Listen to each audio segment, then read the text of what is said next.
जय श्री महाकाल। हमारी सभी माताओं बहनों को तीज पर्व की बहुत बहुत शुभकामनाएं। भगवान शंकर और माँ पार्वती के आशीर्वाद सदैव आप सभी पर बनी रहे। इस तीज पर्व में बनने वाले हैं कई शुभ संयोग। साथ ही साथ तीज पर्व की उपास रखने वाली माताओं बहनों के लिए हम बहुत ही सरल और संक्षिप्त पूजा विधि बताने वाले हैं, ताकि आप बिना पुरोहित का भी खुद से ही आप विधिवत संक्षिप्त पूजन विधि के माध्यम से माँ पार्वती और भगवान शिव का विधिवत पूजन कर सके। साथ ही साथ पूजन के लिए लगने वाली विशेष सामग्रियों के बारे में इस वीडियो के माध्यम से हम आपको पूरी जानकारी देने वाले हैं। तो बिना स्किप के शुरू से अंत तक आप वीडियो पे बने रहे, ताकि आपको पूरी जानकारी मिल सके।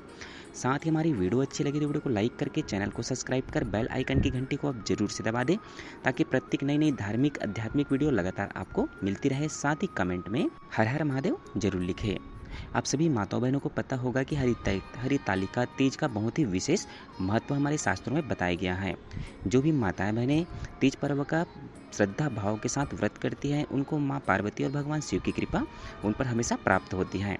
साथ ही साथ घर के परिवार की सुख शांति और यश कीर्ति के लिए हमारी माताएं बहनें तीज पर्व का व्रत रखा करती है। साथ ही साथ पति की लंबी आयु, साथ ही साथ घर परिवार की खुशहाली के लिए, सुख सौभाग्य की प्राप्ति के लिए हमारी माताएं बहनें तीज का पर्व को व्रत को रखा करती हैं। साथ ही साथ जो नवविवाहित बहनें हैं वो मनवांछित वर की प्राप्ति के लिए तीज का व्रत रखा करती हैं। जो भी माताएं बहनें श्रद्धा भाव के साथ इस व्रत को पूर्ण करती हैं, भगवान उनकी सभी मनोकामनाएं पूर्ण करती हैं। इसलिए तीज पर्व का बहुत ही विशेष महत्व बताया गया है। कहते हैं कि तीज का व्रत माँ पार्वती रखी थी, इसीलिए भगवान शिव की उनकी प्राप्ति हुई। इसलिए कहते हैं कि जो भी श्रद्धा भाव के साथ भगवान शिव की तीज पर्व के दिन व्रत करते हैं, पूजन करते हैं, भगवान शिव उनकी सभी मनोकामनाएं पूर्ण करते हैं। साथ ही साथ इस साल तीज पर्व में बनने वाले हैं कई तरह के शुभ संयोग, जिसका लाभ व्रत करने वाली माताओं बहनों को मिलने वाला है। आज हम व्रत के लिए हमको क्या क्या आपको सामग्रियां लगने वाली है, साथ ही साथ अपने व्रत को आपकी संक्षिप्त पूजन विधि के माध्यम से आप पूर्ण कर पाएंगे। पूरी जानकारी इस वीडियो के माध्यम से आपको हम देने वाले हैं, तो अंत तक आप बने रहेंगे ताकि आपको पूरी जानकारी मिल सके। तो जो भी तीज पर्व का व्रत रखती है, तो उन सभी माताओं बहनों को इन सभी सामग्रियों को पहले से उनको जुटा करके रखनी होगी, ताकि पूजन के समय किसी भी प्रकार से उनको कोई भी दिक्कत न हो। उनके पास मिट्टी की शिव और पार्वती की प्रतिमा होनी चाहिए। यदि मिट्टी की नहीं है तो यदि आपके पास मिट्टी की प्रतिमा नहीं है तो भगवान शिव की आप कोई भी उनके स्वरूप का पूजन कर सकते हैं। उनकी जो भी कोई चित्र होगा आपके पास, उनकी आप कोई फोटो के माध्यम से, तस्वीर के माध्यम से आप पूजन कर सकते हैं। साथ ही साथ पूजा चौकी, पीला कपड़ा, कलश, अक्षत, हल्दी, कुमकुम, रोली, फूल, बेलपत्र, चुनरी, दीपक, घी, अगरबत्ती, खजूर, पड़किया, पान सुपारी, लौंग, इलायची, पंचामृत, दूध, दही, घी, शहद, ये सब मिक्स करके आपको बनानी है।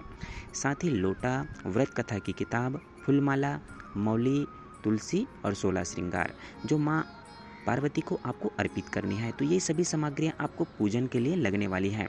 तो इन सभी सामग्रियों को आप पहले से जुटा करके रख लेंगे, ताकि पूजन के समय आपको किसी भी प्रकार से कोई भी सामग्री के लिए कोई भी दिक्कत ना हो। तो ये सभी सामग्रियाँ आपको पूजन में लगने वाली हैं। साथ ही श्रद्धा भाव के साथ आप विधिवत भगवान शिव की आप पूजन करेंगे, क्योंकि जिस भी भाव के साथ आप भगवान शिव की पूजन करेंगे, श्रद्धा भाव के साथ पूजन करेंगे, भगवान शिव आपकी सभी मनोकामनाएं पूर्ण करने वाली हैं। इसीलिए हमें श्रद्धा भाव के साथ भगवान का स्मरण करते हुए हमें अपने पूजन को संपन्न करनी चाहिए। साथ ही साथ जिस दिन हम व्रत करते हैं उस दिन हमें इस बात का जरूर से ध्यान रखनी चाहिए कि हमें उस दिन ज़्यादा से ज़्यादा हो सके तो हमें मौन रहने का प्रयास करना चाहिए, चिड़चिड़ापन से बचना चाहिए।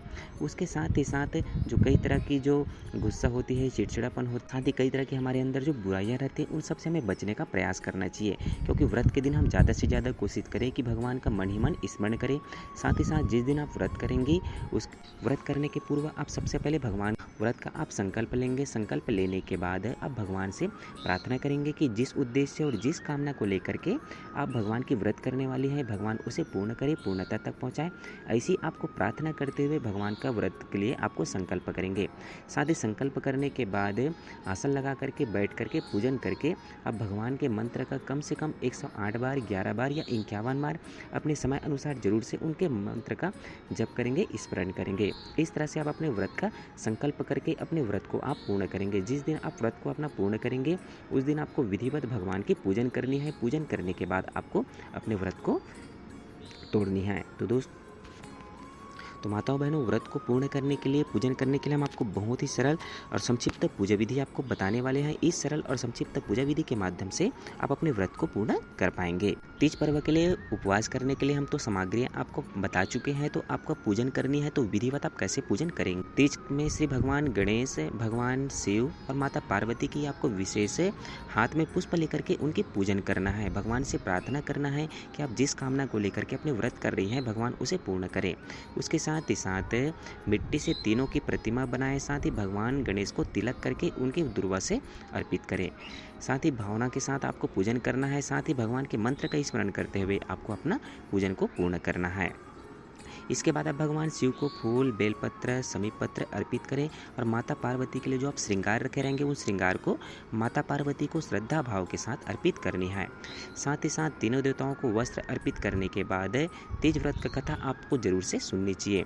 कहते हैं कि जो भी माताएं बहनें जो व्रत करती हैं, वो तीज व्रत की कथा को जो सुनते हैं, श्रवण करते हैं, भगवान उनकी सभी मनोकामनाएं पूर्ण करते हैं। इसीलिए पूजन करने के बाद तीज व्रत की जो कथा है उनको जरूर से सुननी चाहिए। इसके बाद भगवान श्री गणेश की आरती करें, भगवान शिव और माता पार्वती की आरती करके उनको भोग लगाएं। इस तरह से आप अपने व्रत को आप श्रद्धा भाव के साथ पूर्ण कर पाएंगे। साथ ही अंत में आपको पुष्प लेकर के आपको भगवान से क्षमा याचना करनी है। यदि भूल चूक त्रुटि कुछ रह गई हो व्रत करने में तो हमें क्षमा करें। इस भाव के साथ आपको अपने व्रत को आपको पूर्ण करनी है। तो इस तरह से आप अपने व्रत को श्रद्धा भाव के साथ बहुत ही सरल और संक्षिप्त पूजन विधि के माध्यम से आप अपने व्रत को पूर्ण कर पाएंगे। आशा करता हूँ हमारे द्वारा दी गई जानकारी आपको अच्छी लगी होगी। हमारी वीडियो यदि अच्छी लगी है तो वीडियो को लाइक करके, चैनल को सब्सक्राइब करके, बेल आइकन की घंटी को आप जरूर से दबा दें, ताकि प्रत्येक नई अपडेट, नई वीडियो, धार्मिक आध्यात्मिक वीडियो आपको लगातार मिलती रहे। साथ ही कमेंट में जय श्री महाकाल जरूर लिखें। मिलते हैं अगली वीडियो में कोई नई जानकारी के साथ। तब तक के लिए हर हर महादेव।